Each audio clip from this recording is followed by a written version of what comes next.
आज हमारे साथ इलाहाबाद के एक छात्र हैं जो हमारे साथ बचपन से ही पढ़े हुए हैं और ये जो है एक्सीलेंट कोचिंग में है, जो अपनी कोचिंग पूरा कंप्लीट कर रहे हैं।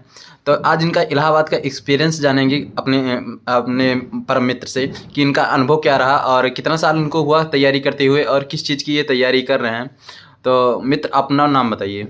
मेरा नाम रमन कुमार प्रजापति है। कहाँ से आप हैं? मैं अयोध्या से हूँ। तो और आप किस चीज़ की तैयारी करते हैं? मैं एसएससी जेईई यूपीपीसीएल और लोको पायलट, यही सब तैयारी मेरी चल रही है। आपका मतलब जितना है सब डिप्लोमा से, आपका डिप्लोमा है? डिप्लोमा ही है मेरा। आपने डिप्लोमा कहाँ से किया था? मैंने लखनऊ से किया था, गोयल इंस्टीट्यूट से। तो जैसा कि आप जानते हैं कि एक्सीलेंट कोचिंग डिप्लोमा के मामले में बहुत फेमस है और बहुत दिग्गज कोचिंगों में इलाहाबाद में मानी जाती है।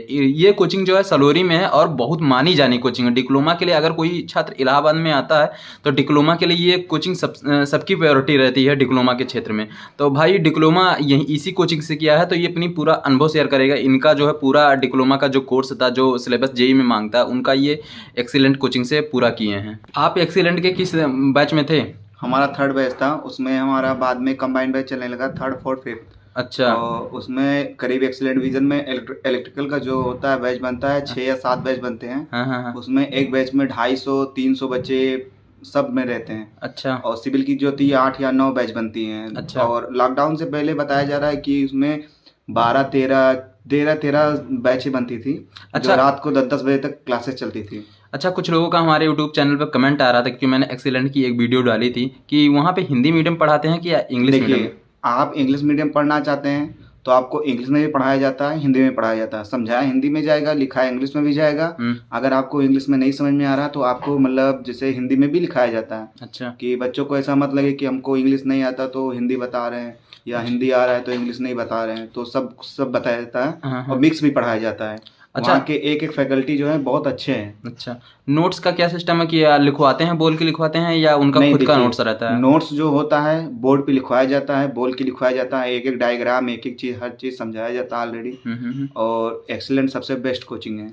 अच्छा, कोई अगर जैसे बाई चांस एक दिन क्लास मिस कर दिया तो उसके लिए क्या है, क्या कुछ उसके लिए जैसे आपका एक क्लास मिस हो गया तो पिछला बैच जैसे आप सेकंड बैच में मिस कर दिए तो थर्ड बैच में पीछे चलता है, फोर्थ में पीछे चलता है, तो आप जाके उसमें कर सकते हैं। आपको वहाँ कोई नहीं रोकेगा। अच्छा, अगर मैं फीस की बात जिक्र करूं कि एक्सीलेंट में फीस कितनी है, क्योंकि काफ़ी लोगों का कमेंट है कि फीस के रिगार्डिंग की फीस एक बार में पूरा जमा होगी, कितनी फीस लगती है, क्या कुछ करके फीस जमा कर सकते हैं? तो ऐसा क्या कुछ है?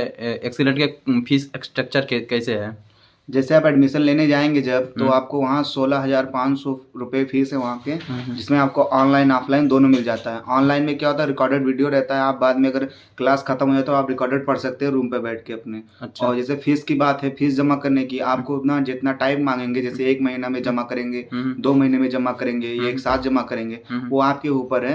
लेकिन उसमें लिखित होता है, जो लिखित कर देते हैं उसमें आपको देना पड़ता है। उस ड्यूरेशन में आपको फीस देना पड़ेगा। आप जैसे 15 तारीख को देना बोले तो 15 को ही देना है।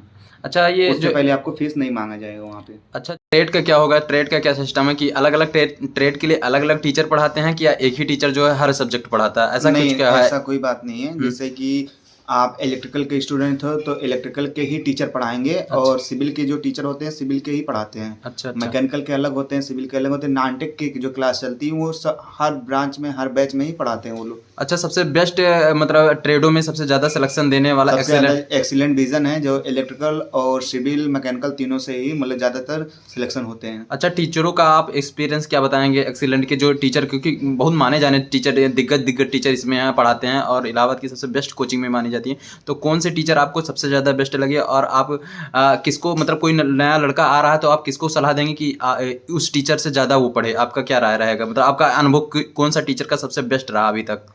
हमारे इलेक्ट्रिकल विभाग में जो हमारे सब आपने इलेक्ट्रिकल से यहाँ से किया था? जी। अच्छा। तो हमारे जो मतलब इलेक्ट्रिकल विभाग के टीचर हैं बहुत ही अच्छे हैं। जैसे कि अतुल प्रजापति सर जी हैं। और फिर अभय सर। क्या पढ़ाते हैं वो इलेक्ट्रॉनिक्स पढ़ाते हैं। अभय सर जी जो होते हैं बेसिक पढ़ाते हैं थोड़ा। और उसके बाद में उन्होंने जो सब्जेक्ट उनका है सब पढ़ाते हैं अपना। अच्छा, क्या एक्सीलेंट में कुछ जैसे जो दूर दराज के लड़के आते हैं तो उनके लिए क्या सुविधा है? मतलब आने जाने के लिए हॉस्टल है? बाई चांस मेरे पास अभी कॉल आया था कुछ दिन पहले, रीवा से एक लड़का आना चाहता था तो वो परेशान था काफ़ी कुछ। और आप जानते हैं, आप भी इलाहाबाद में रहते हैं, यहाँ आपको रूम मिलेगा, लेकिन रूम यहाँ पे बस वही 2 लोगों के लिए 3200, 3500, 3000 तक रूम मिल जाते हैं। वो आपके ऊपर है कैसे रहना है, नहीं, कैसे ये खाना है, एक्सीलेंट का कुछ नहीं है। एक्सीलेंट के पास ऐसा कुछ नहीं है जो आपको अच्छा, आने जाने का कुछ ऐसा सुविधा, आने जाने के लिए बस है क्या यहाँ पे? नहीं, बस नहीं है, नजदीक कोचिंग है, बस आने जाने की कोई जरूरत नहीं पड़ती। अच्छा, किसी का जैसे पढ़ाते समय डाउट हो गया तो क्या वो वहाँ तुरंत पूछ सकता है कि इसके बाद वो कुछ उसके लिए क्या सुविधा है आपके? जैसे कि टीचर बोलता है, अगर आपको समझ में नहीं आया आप बाहर भी पूछ सकते हैं, आप क्लास में भी पूछ सकते हैं, जो आपको मतलब जैसे लगे। आपको अगर नहीं कर, आप जब तक मतलब पूछिए, आपको जब तक समझ में तब तक बताएंगे, उससे आगे बढ़ेंगे नहीं। चाहे एक बच्चा पूछे चाहे 10 बच्चे पूछे, जब तक बता नहीं देंगे पूरा तब तक नहीं आगे बढ़ना हमको। फाइनली आपकी कोचिंग पूरा वहाँ से पूरी हो गई तो आपका फाइनली मतलब रिव्यू क्या रहा कोचिंग के लेकर? आप कोचिंग को, जब हम कोचिंग में आए थे तो हमको ये नहीं मालूम था हमको पढ़ना कैसे है, क्या करना है, मतलब तैयारी कैसे करनी है। वहाँ पे हम जब गए तो हमको पता चला ये एक सब्जेक्ट पढ़ना है, इससे ज्यादा क्वेश्चन आते हैं, कैसे आते हैं वो सब टीचर बताते हैं। और वहाँ बेस्ट टीचर ही रहते हैं। मतलब आपको लखनऊ से आप आए तो आपको मोटिवेशन का काम किया ये कुछ? मतलब मोटिवेशन का काम बहुत ज्यादा, मतलब आपके अंदर एनर्जी, मतलब इलाहाबाद में आने पर छात्रों के अंदर एनर्जी एक पॉजिटिव आ जाता है। जितना डिप्लोमा में नहीं पढ़ा था उससे ज्यादा कोचिंग में पढ़ा हूँ। जितनी जानकारी हमको कोचिंग में प्राप्त हुई उतना डिप्लोमा में नहीं प्राप्त हुई थी। मतलब आप, हमें लगता है कि घर पे ये नहीं सोचोगे कि मैं भी नौकरी करूंगा या ऐसा कुछ, लेकिन यहाँ आने पे आपको कोचिंग से या और जगह से आपको अनुभव जरूर हुआ होगा कि हाँ मुझे भी नौकरी करनी है, ऐसा कुछ है? हाँ, हमको अनुभव हुआ यहाँ पे आने पे। हम 3 महीने 4 महीने कोचिंग जब किए तो हमको अनुभव होने लगा कि हाँ हो सकता है मैं सरकारी नौकरी पा जाऊँ। ज्यादा नहीं, 1 साल 1.5 साल के अंदर ही हो सकता है मिल जाए। अभी तक आपने कितना एग्जाम दिया? मैंने केवल एक यूपीपीसीएल का एग्जाम दिया, एक एसएससी का एग्जाम दिया, बस 2 दिया था। और इससे ज्यादा अभी मैंने पेपर कोई नहीं दिया है। अच्छा, अब आपको इलाहाबाद की अगर जिक्र किया गया कि इलाहाबाद को मतलब छात्र जीवन कैसा है और यहाँ अगर कोई लड़का आ रहा है तो कितना खर्चा बैठ जाएगा आपके हिसाब से? आपका कितना बैठ रहा है खर्चा यहाँ पर? हमारा तो खर्चा इस टाइम जो कोचिंग चलती थी तो 5-6 हजार पहुंच जाती थी। लेकिन जब से कोचिंग बंद है तो हमारा खर्चा 4000 के अंदर ही निपट जाता है। अच्छा जी। 4000 में आपका कमरा का कितना लगता है? और कमरे का कोई 1800 रुपए लगते हैं। और खर्चा राशन तो घर से आता है और राशन खरीदना नहीं पड़ता। अच्छा, यहाँ के लड़के सब्जी वब्जी लेना रहे तो वही खर्चा बैठता है। यहाँ के जितने लड़के रहते हैं बाहर से, क्या सब अपना जो आते हैं सब अनाज पानी घर से ही लाते हैं क्या? ऐसा कुछ? सब अनाज पानी अपना घर से ही लाते हैं। अच्छा, क्योंकि यहाँ चावल और आटा बहुत महंगा हो चुका है, क्योंकि दाम बहुत ही ज्यादा हो जा रहा है। वो भी एक स्टूडेंट अपनी लाइफ स्टाइल समझ सकता है कि क्या क्या सामना करना पड़ता है। और अगर सब चीज़ मोल ही लेकर खाया जाएगा तो हमें लगता है ज़्यादा से ज़्यादा खर्चा बैठ जाएगा। इसलिए बहुत ज़्यादा पहुँच जाएगा, 10,000 तक लमसम में पहुँच जाएगा। क्योंकि 52 रुपये नीचे चावल नहीं है और आटा लेंगे तो 40-42 रुपये के नीचे आटा नहीं मिल रहा है, कोई भी आटा हो। अच्छा, रूम का क्या है? कितने तक अगर कोई लड़का आ रहा है, 2 लोग आ रहे हैं तो कितने तक का रूम बैठ जाएगा यहाँ पे? 3000 का भी रूम मिल जाता है, 3200 में मिल जाता है, 3600 में है। और रूम के साइज के हिसाब से मिलता है, जैसे कि बड़ा रूम चाहिए, छोटा रूम चाहिए, एडजस्ट करना है, कैसे पढ़ाई लिखाई करनी है वो आपके ऊपर है। अच्छा, आपका कितना रूम है यहाँ पे? मेरा 3600 में रूम है। अच्छा, 2 लोगों के लिए? 2 लोग रहते हैं। मेरा जो पार्टनर है वो मेरे कॉलेज का दोस्त है, तो वो भी एक्सीलेंट में ही 5th बैच में कोचिंग पढ़ता था मेरे साथ ही। अच्छा, मकान मालिक आपकी क्या क्या सुविधाएं दिए हैं? ऐसा कुछ? मकान मालिक सुविधा कुछ नहीं दिए हैं। तो ये इलाहाबादी फैन कुछ नहीं है, बस एक फर्श मिलती है। आप घर से पूरा इंतजाम करिए। पानी पीने के लिए वो भी बाहर से मंगाना पड़ता है। अच्छा, यहाँ बाल वाले का क्या सिस्टम है? आपको क्या लगता है कि यहाँ बाल झड़ जाता है, ऐसा कुछ है क्या आपका भी अनुभव? सब लोग बोलते हैं झड़ जाता है, लेकिन मेरा ऐसा नहीं हुआ। आप भाग्यशाली है कि आपका नहीं हुआ, लेकिन ये है कि मैं भी सुना हूँ और मेरा भी काफी बाल जो है यहाँ से झड़ चुका है। तो ऐसा कुछ है इलाहाबादी स्टूडेंट का लाइफ स्टाइल या लाइफ कैसे?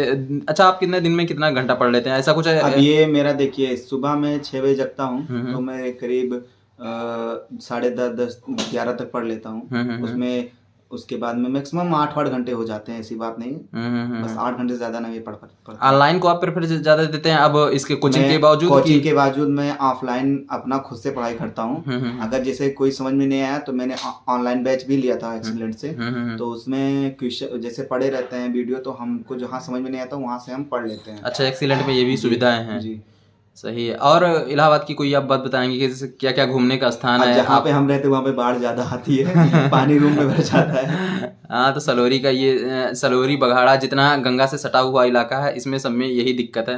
लेकिन तब भी एक छात्र जीवन है। और लखनऊ के बाद यहाँ आपके अंदर क्या क्या परिवर्तन हुआ, ऐसा कुछ है? लखनऊ में था, फ्रीडम था, वहाँ पे जितना था उतना मैं घूमता था, पढ़ाई भी करता था, ऐसी बात नहीं है। एक रूम में 3000 का रूम रहता था मेरे लखनऊ में, और उसमें हम हमारे भाई साहब बड़े वाले जो CPW PWD में सरकारी ठेकेदार हैं। हाँ, हाँ, हाँ। और क्या नाम है, उनके जो मित्र उत्र थे सब लोग BBD यूनिवर्सिटी में पढ़ते थे। हाँ, तो हाँ। हम लोग एक रूम में 6 लोग रहते थे। मतलब वहां से आपके अंदर यहाँ काफी परिवर्तन हो गया मुझे लगता जी। है। आप इलाहाबाद, लेकिन ये है कि मुझे जहाँ तक लगता है, मेरा जहाँ तक एक्सपीरियंस है कि अगर कोई लड़का 1 या 2 साल इलाहाबाद रह रहा है तो वो भारत के किसी भी राज्य में जो अपने आप को स्टेबल कर सकता है। आपका क्या इस पे राय है? आपके अंदर क्या क्या चेंजेस हुआ?